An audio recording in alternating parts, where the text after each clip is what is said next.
코로나 확진 받고 격리를 당해보신 분들은 경험해 보셨겠지만요. 일주일 동안 외출 못하는 게 여간 힘든 일이 아닙니다. 그런데 그렇다고 이런 짓을 저질러야 되겠습니까? 백성문 변호사님. 네, 얼마 전에 한 남성이 격리를 거부하고 도주한 사건이 있었습니다. 관련 영상 보시면서 제가 설명드리겠습니다. 자, 인천공항에서 확진 판정을 받은 입국자들을 저렇게 버스에 태워서 격리시설로 지금 보시는 것처럼 들어옵니다. 자, 보시면 네. 이제 운전자가 먼저 차에서 내리고 네네. 그리고 확진자들은 차에 탄 채 대기 중인 상황인데요. 네. 근데 갑자기 지금 보시면 네, 저 흰 옷 입은 남성 뛰죠. 네.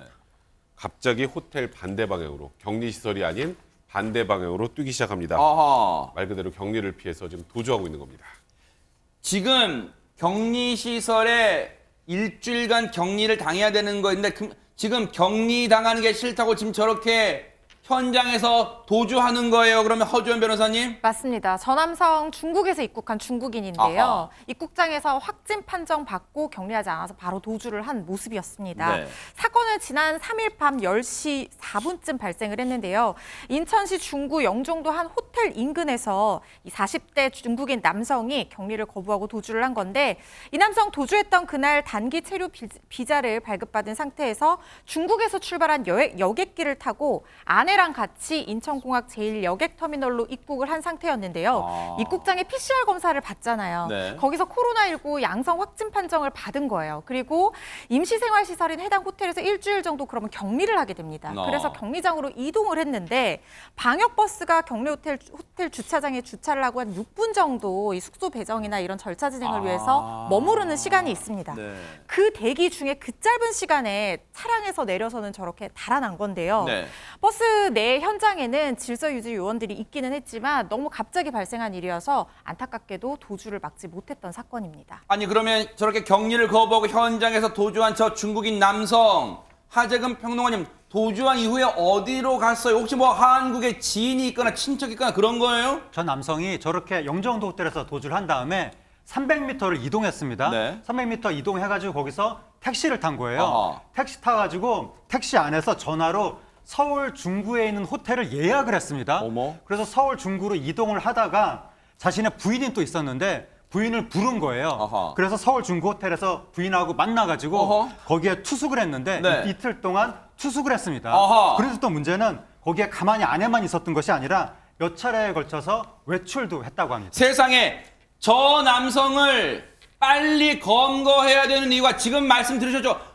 호텔에 묵으면서 여기저기 싸돌아다녔어요. 그렇다면 저 남성 어떻게 검거하긴 했습니까? 전현 평론가님. 예, 어제 낮 상황을 우리가 살펴볼 필요가 있습니다. 이 남성을 쫓던 경찰이 어제 낮 서울의 한 호텔에 들이닥쳤거든요. 아하. 어떤 일이 있었는지 영상 같이 보시겠습니다.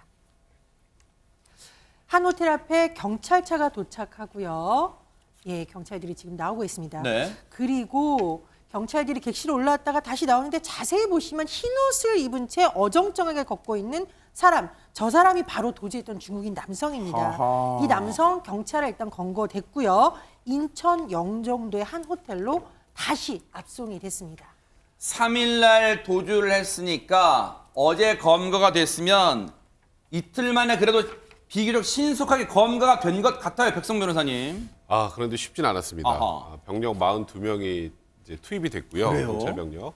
그리고 저 사람을 어떻게 잡을 수 있을까요? 갑자기 중국인이고 우리나라에 많은 정보들도 없는데. 그러네요. 결국 영종도에 택시 탔잖아요. 네. 영종도에 택시 기사들 다 일일이 불러가지고 이 사진 보여줘가면서 확인한 겁니다. 어머, 경찰이. 세상에. 그래서 최종적으로 이 남성 내 택시 탔는데라는 택시 기사의 그 진술을 가지고 어디로 이동했느냐, 조금 전에 말씀하셨던 것처럼 중구의 한 호텔로 이동했다는 사실을 확인해서 검거를 한 거고요. 아하. 그게 바로 어제 낮 12시 55분경입니다. 저 남성 검거를 하고 지금 저렇게 잡혀서 나오는 상황인데요. 아내와 함께 호텔 객실에 머무르고 있었고, 아내는 일단은 입국할 당시에 PCR 검사로 음성인 상태였습니다. 근데 문제는 네.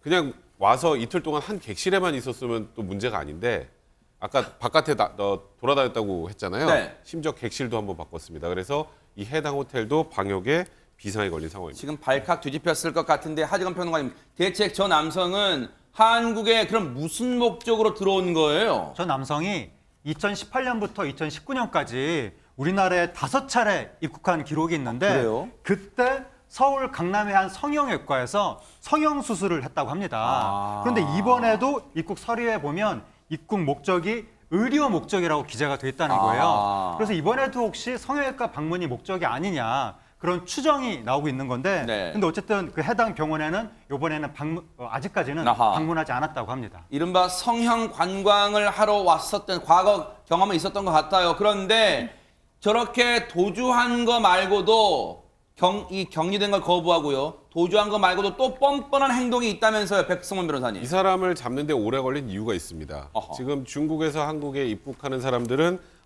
일단 비행기 탑승 전에 우리 질병관리청 검역 시스템 Q코드에 본인의 신상 정보를 다 이제 기록을 해야 돼요. 우리가 보통 신상 정보 생각나는 거면 한국에 만약에 들어왔다면 휴대전화 번호, 그러네요. 그리고 한국에 와서 어디에서 머무는지 아하. 이런 것들을 적어야 되는데 허위로 기재를 해놓은 겁니다. 어허. 이걸 허위로 기재하니까 이 중국인 남성을 찾는 게 더 힘들었던 것이고요. 네. 그러다 보니까 질병청에서도 지금 이 허위 기재된 사실을 파악하지 못한 상황이었던지라 이 남성 신병을 확보하거나 하는 게 더 오래 걸렸던 것 같습니다. 그렇다면 이 뻔뻔한 남성, 이 중국인 남성 어떤 처벌을 우리가 내릴 수 있을까요, 허주원 변호사님? 네, 이 사람 지금 감염병 예방법을 위반한 혐의를 받고 있는데요. 외국인이라고 하더라도 이렇게 우리나라 영토 안에서 죄를 범하게 되면 우리나라에서 기소를 당해서 우리나라 법으로 처벌될 수 있습니다. 그래요? 유죄가 확정되게 되면요. 네. 1년 이하 징역 또는 1,000만 원 이하 벌금형에 처해질 수 있는데요.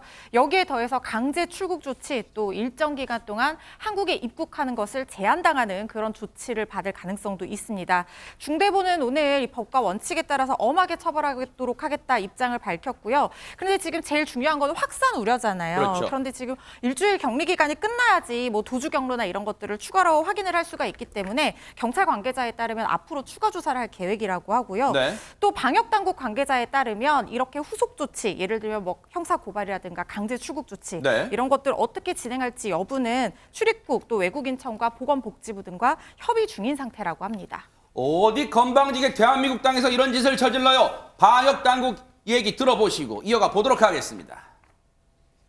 지난 3일 중국에서 입국 후 도주하였다가 어제 검거된 확진자에 대해서는 법과 원칙에 따라 엄하게 처벌하도록 하겠습니다.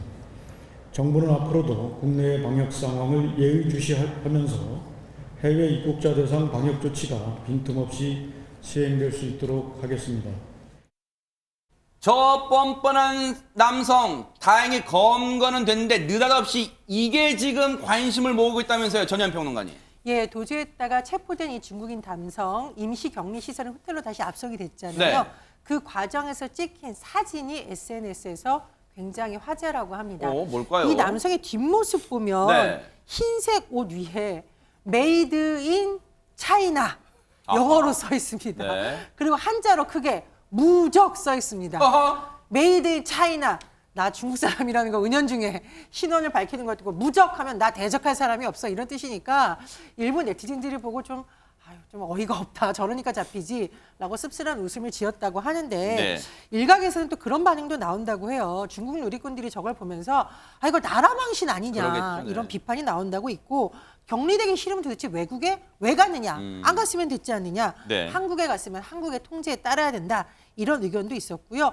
또 한국에서 처벌된다는 얘기 변호사님 해주셨잖아요. 한국뿐만 아니라 중국에서도 엄중하게 처벌해야 된다 이런 의견도 나온다고 합니다. 보통 우리가 해외 여행 가시는 분들은 그분들이 한 분 한 분 민간 외교관이란 그런 마음가짐으로 다녀야 되잖아요. 나라 망신 시킬 수 있잖아요. 잘못 행동하면 정말 이 사람의 행동 하나가 중국 그 나라 망신 다 시킨 거 아닌가 그런 생각해 봅니다.